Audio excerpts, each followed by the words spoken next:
Solar solar लावणार आणि सबसिडीही मिळवून देणार। यंत्रणामध्ये माथे फिरू नये संविधानाची विटंबना केल्यानंतर परभणीत जाळपोळ। परभणीमध्ये इंटरनेट सेवा बंदसह जमावबंदीचेही आदेश। परभणीमध्ये कृत्य माथे फिरू न केल्याची गिरीश महाजन यांची माहिती। माथे फिरूला अटक केली असून सामाजिक सलोखा बिघडेल असं कृत्य न करण्याचं महाजनांचं आवाहन। प्रकाश आंबेडकर यांच्याकडून जमावाला शांतता राखण्याचं आवाहन। तर संविधानाचा अपमान करणाऱ्यांमागे कोणी सूत्रधार आहे का, रामदास आठवलेंचा सवाल। निकाल लागून 20 दिवसानंतर सुद्धा महाराष्ट्राचा गृहमंत्री कोण हे ठरत नाही। गुन्हेगारीच्या घटनांवरून राज्यातली कायदा सुव्यवस्था उद्ध्वस्त झाल्याची संजय राऊतांची टीका।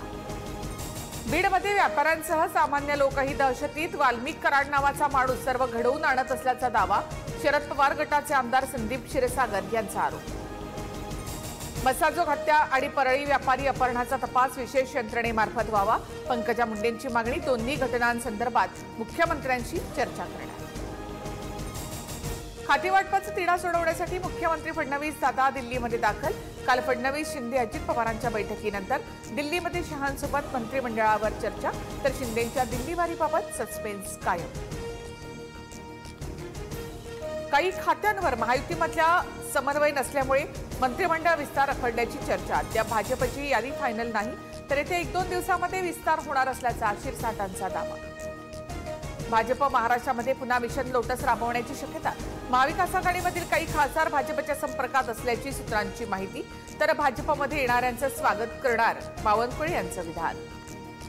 आमचे खासदार आमच्या सोबतच बाकी बोलण्याचं कारण नाही, नाना पटोलेंची प्रतिक्रिया। तर ऑपरेशन लोटस नाही तर भाजपचं ऑपरेशन डर, राऊतांचा निशाणा। नाराजी रोखण्यासाठी शिंदे गटामध्ये इच्छुकांना 2.5 वर्ष मंत्रिपदं मिळण्याची शक्यता।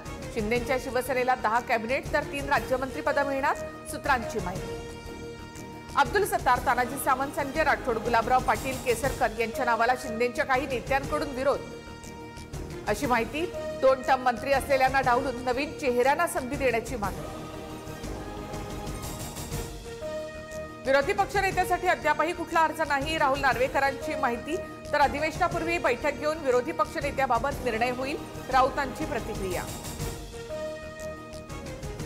कुर्ल्यातील अपघातावेळचा बेस्ट बसमधील सीसीटीव्ही समोर। धावत्या बसमधून नागरिकांच्या उड्या, अंगावर काटा आणणारी दृश्य कॅमेऱ्यामध्ये कैद। साताऱ्यामध्ये जामीन देण्यासाठी 5 लाखांची मागणी। 3 जण एसीबीच्या जाळ्यात। सातारा जिल्हा आणि सत्र न्यायालयाच्या न्यायाधीशांविरोधात गुन्हा दाखल। सिडकोच्या सिलेक्ट माय होम योजनेमधील लॉटरीला मुदतवाढ।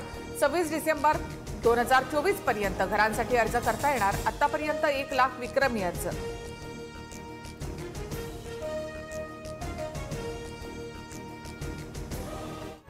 सोलार सोलार लावणार आणि सबसिडीही मिळवून देणार।